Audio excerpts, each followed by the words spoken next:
Hello, everybody, and welcome to episode 69 of Community Service Hour. 69 is a special number for blockchain because it is the default number for everything. Rational and integer literals. The first example is, for example, 69 means 69, astrological sign. So, welcome to the party. We got a few things on the agenda here. Well, let's see how many T-bones we get through. So T-bones are now live. You can access them at tbone.ai. So what you can do is you can pull up one of these little text boxes. You can type in there, and here's a professional email touch-up, and you can go find a unprofessional email example. All right, so here's something. I'm going to take this email.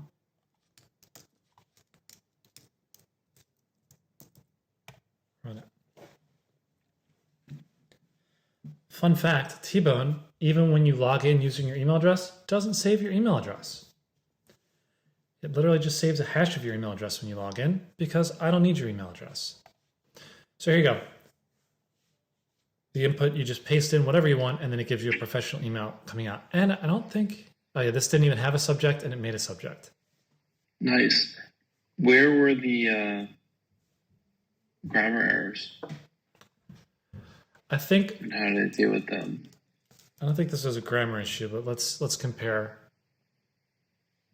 Thanks for your feedback. Even Charles said the posting of personal information was inexcusable and dangerous. So it comes in with this dispassionate, I'm reaching out regarding recent incident. Which is a nice technique. Further review. Yeah. It's nice to come into a sensitive email topic with a dispassionate introduction and regarding the topic, so you can warm them up to what's coming. The way that this app works is very simple. There's a prompt, and it copy pastes in this email, and then it spits out the better email. So this is just one example, the easiest possible example. This other one here, I have a blank app. Last week we had talked about, can we show the code? So now I actually have that working. There's no code in there, but if you click switch to build mode, then you can actually see the code.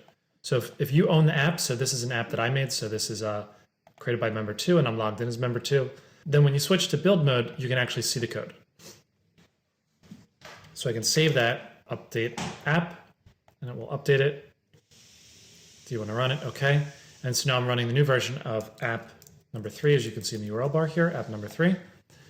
And then when you run it, blah, blah, blah, and if you go back to build, then you get the new code. So these are the new features. You can make apps, you can save apps, you can update apps, you can load the apps, you can edit the code, you can share the code on your live stream. We can make some apps together, we can play with them. And this app can be anything because you can update new versions of apps. And that's it. This product is basically done. I mean, this thing is extremely powerful, limited only by your creativity and then how many friends you have that you want to share it with. And that's it. The thing runs basically for free on OpenAI, and I've got money for you. I can load your account. I think I'm going to open source the front end. I might even open source the back end because I really just don't even care. I've even taken my most popular apps on the App Store that make money, and I've open sourced those. Can we create one? You bet. So we can edit app number 3. What do you want to call it? I'd love if it could take some JSON and turn it into YAML.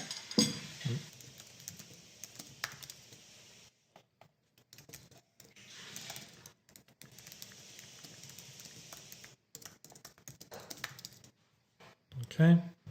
So we remove the email draft input, and we call the input JSON. And that's going to be a big text box, so text long. So there's our input. Oh, and I wanted to show you last week, few shot, or basically the conversation mode. There's some stuff behind the scenes here. So line 1 is the instructions to the system. So I will input, I will send you inputs, you will convert them. So sometimes when you're working with a text bot, you want to tell it exactly. No pleasantries, no. Yeah. Your response will exactly be the output. No introductions, no responses, to the questions. Another trick is you end with your YAML colon. So I'm going to do a thing here. So we talked about this. So it's going to be this.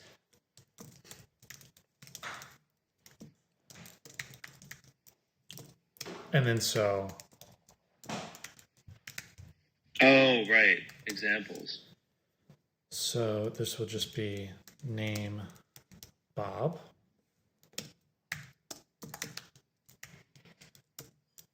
And be, I guess YAML's always a object, right? So it would be cool numbers. And then 1, 2, 3, 5, 8, 12. Those are some cool numbers in the sequence. And then the assistant would say, this should be a double quote.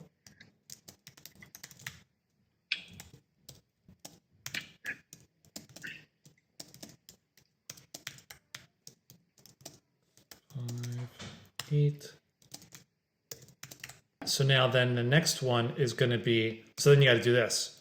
User. This isn't JSON. And then you do this. I think you can click this button. So you do it like this. So you're priming it with the instructions. Then you've got the user input, the assistant input, the user input, the assistant output. Then you've got the last user input. And then we're going to save that. And I think we can test run it here. So then we can put something like age 12, name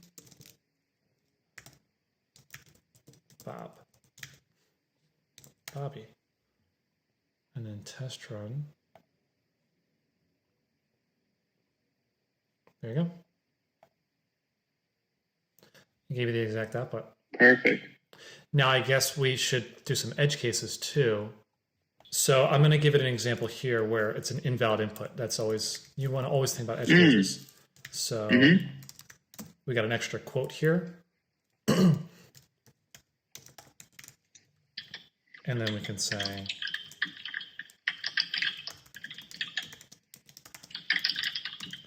give it like that. It'll figure that out. So we're going to save that. We're going to go down here, we'll test this out. So here's your input.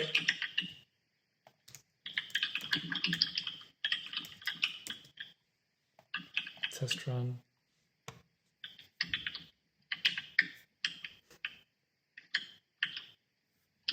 Yeah.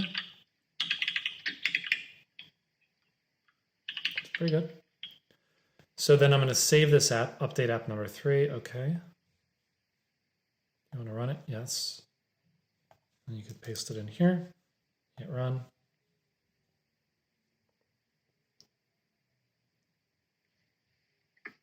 Yeah, so there you go. So we've got an app, it runs, we tested it, we debugged it, it worked. We can open it back up, we can edit it some more. This is using the few shot technique, which is a very effective technique for teaching by showing rather than teaching by telling. And there you go. So next is an important topic, important for me, important for the community. It is the home run, I think, that the SEC, the CFTC, it's like they're playing Risk, right? They've got the world, they've got the map, they've got the pieces, and they've finally figured out who's going to go after who. And they're not fighting with each other. They're like, okay. So right in the same week, we saw the SEC coming after Tron, Justin Sun, and then we saw CFTC coming after Binance and CZ. Obviously, this is coordinated that they came out with both of these at the same time. Let's review. Disclosure, Tron is a client of mine. Tron DAO is a client of mine. We've got this Verge. I think the Verge article is pretty good. This complaint is alleging several things related to Tron that are problems. One, it's alleging that that Tron is a token, that it's a security, and it was offered for sale in the US without registration. It's a very popular allegation to make. We will see how that plays out. And honestly, I think that's the weakest allegation. The second one, however it is weak, it is the basis for the second allegation. The second allegation is that at the direction of Justin, Tron was buying and selling tokens allegedly to itself to inflate the reported liquidity and then the volume and price stability of the market. If this was a security, then that would be a problem. But if this was not a security, If you buy and sell yourself shoes on eBay all day, is that a crime? And it might, all these things might be crimes. This is not legal advice, but I'm saying that under the jurisdiction of the SEC, they are most interested if this is a security that is being traded to create phantom liquidity. Phantom liquidity, wash sale trading is a very well-known technique and is a very common technique. And when I say everybody does it, I'm saying everybody, not me, because I don't do any of this stuff. If that behavior is something that they're going to go after, then there's a lot of people to go after. And really, this is going to be a game of, well, who do they want to go after? And right now, this week, with the TikTok hearings, Chinese companies is who they're going after. Tron from China, Binance from China, they're obviously going to get hit with the speeding ticket first. Another one, they did already settle, I believe. Now, the rule is, if you're pushing a security and they're paying you to push the security, you need to disclose that. And not just, they're paying me to disclose this. You need to say, they're paying me and how much they're paying you. Have you ever read a tweet or a product thing for sale and you saw, hey, this person's paying me and this is how much they're paying me? Has anybody ever seen that in your life? That's because most of the things you see for sale are not securities. And if you do see a security for sale, you will actually see that, but it'll be buried in the disclosures. So if you're buying something from a registered broker, then on page 17 of their 50-page whatever, it's going to say, I receive a 10% commission on this sale. And that's a disclosure you will find if it's doing what they're supposed to do. Now I'm getting close to that because I did make videos for Tron. I did post the videos. In fact, one of them I even wanted to show off today. So I have to tell you that Tron paid me to make this video. And this is a video. So I want to talk about, is this disclosure required? And I actually talked to Tron's legal team and we talked about this and they said this is a gray area. So I thought that this was worth bringing up because this is important. And there's probably people watching this that have done videos and have been paid to do videos. I made this video, and this is a video comparing Tron versus Ethereum in terms of using like MetaMask versus TronLink, or using Remix versus Tron IDE. And this is a technical thing. Nowhere in this video do I tell you to go buy Tron or anything like that. However, in order to use this video, I told you you're going to need testnet tokens. You need a little bit of common sense and a little bit of legal understanding.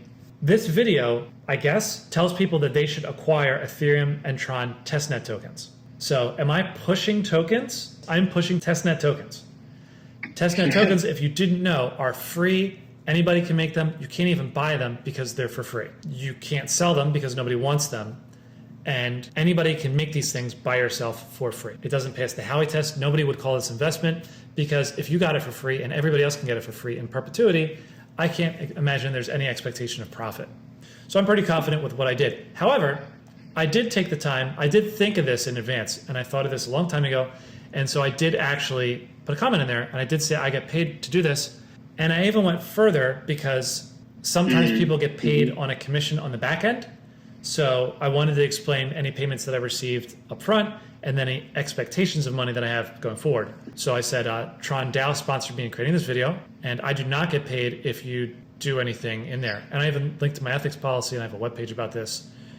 Anyway, now Tron did recommend that I will put in this video exactly how much they paid me, which I'm happy to do, somewhere about $5,000 or $10,000. So I will figure out that exact number and I'll actually put it in there. It takes a lot to make a 6-minute video, I promise you. But I just want to remind everybody, you are on Twitter, you're on the crypto Twitter, right? You're talking about these things. You want to keep these ethics in mind. You want to know what's a token, and you do want to disclose when you're making money. And also, you want to make sure if you're ever signing non-disclosure agreements that involve money related to tokens, you want to keep that in mind too, because you don't want to sign an agreement that prevents you from doing something that you are required to do.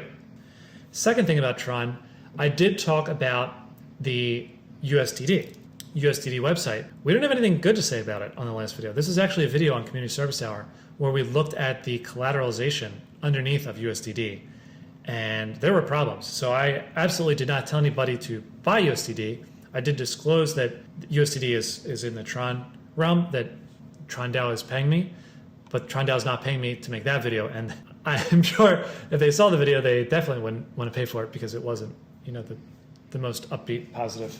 We're here to, help inform people and whatever, and help you do your own research. And I'm definitely not telling anybody to buy tokens because remember, I don't buy any of this stuff. So the best financial advice is what your broker is doing themselves. If you think I'm your broker and I'm not your broker, then ask me, what am I buying? And the answer is, I'm not buying anything. The only NFT I bought is from VJ Deliria, who's on the phone right now. She's the only one I bought. That's love right there. And that is not an expectation of profit. I don't think of it as a security, and I'm holding it, right? So that was, I think that's the only NFT that I bought. Caveats, I did do a bunch of test transactions, and I've hacked or attempted to hack a lot of contracts, for things that are on this call. And so you might consider those buying. I don't know if that counts. Other than that, I think VJ Deliria is the only NFT I ever bought. If you're interested in Tron, it's a great video. Spent forever making it, and it compares all the little ecosystem parts of Tron. And it's kind of like trying to be helpful. So I really dig in there and like, what's wrong with this? What's wrong with that? I'm reading every line of the terms of service in MetaMask and Tron. And there's a lot of funny stuff in MetaMask too. I mean, there's an indemnity, like you are indemnifying. Here you go. Here's the link. When you use MetaMask, you're indemnifying them, and you will, they will sue you if you lie or whatever, or you breach the agreement of MetaMask's terms of service.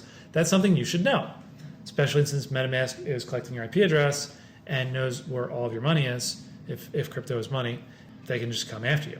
So, and they can just take the money themselves because you give them your password anyway. And then we have Binance too. So Binance isn't even on here. Binance was also sued. Do you think this is specifically anti-China? No, these things take a time to come out. It takes the time for the CFTC to actually sue. You don't just be like, I'm suing you, bro. Yeah. So this did take a while, but it is funny that it's coming out at the same time as the TikTok. But yeah, yes, it is because they're Chinese. They're definitely, they're going to come after them before they come after Coinbase, and they'll come after all of them. There's definitely bonus points in this getting sued scale if you're Chinese. It's so kind of ironic because the Chinese people that they should probably not be attacking are the ones who have left to do things that the government won't allow them to do inside of China. Right. They're the least susceptible to be influenced. Yep.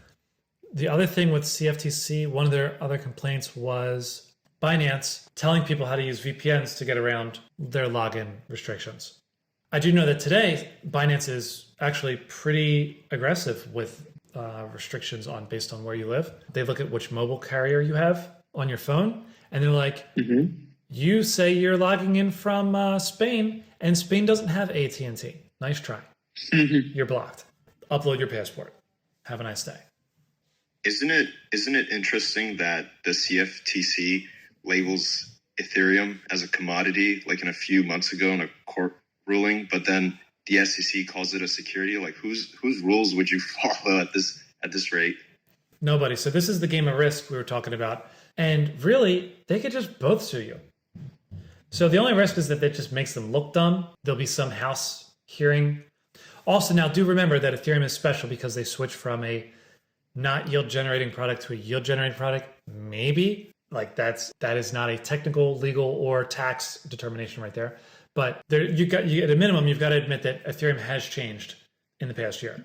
And so that could change which regulatory it comes under, especially if your Ethereum is being held by a third party and they're doing stuff for you, like staking. I think it's difficult because even like in the Ethereum ecospace in particular, if I were to, let's say, push a smart contract out right now that has tokens on it and I have zero control over it, let's say it's like self-governing for whatever reason, I can't really necessarily tell, is it a commodity? Is it a security? Even if I were to get sued by one of them, there would be no way for me to take that smart contract down now that it's out there. And so if it's like causing some sort of damage or breaking one of those regulations on either side, who's at fault?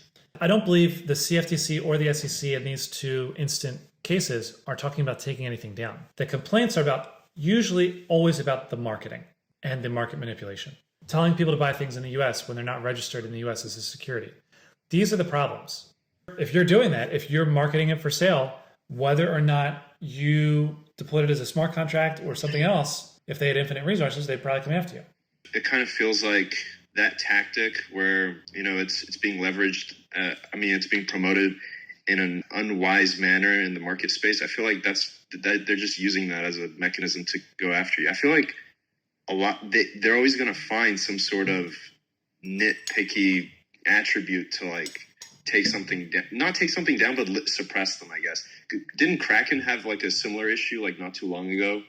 But I don't even think, I don't remember if it was market manipulation or not, but it seems like they don't like these types of exchanges and they don't like things of this nature. Like Jay-Z says, they complain about doing 55 and a 54. That's going to happen.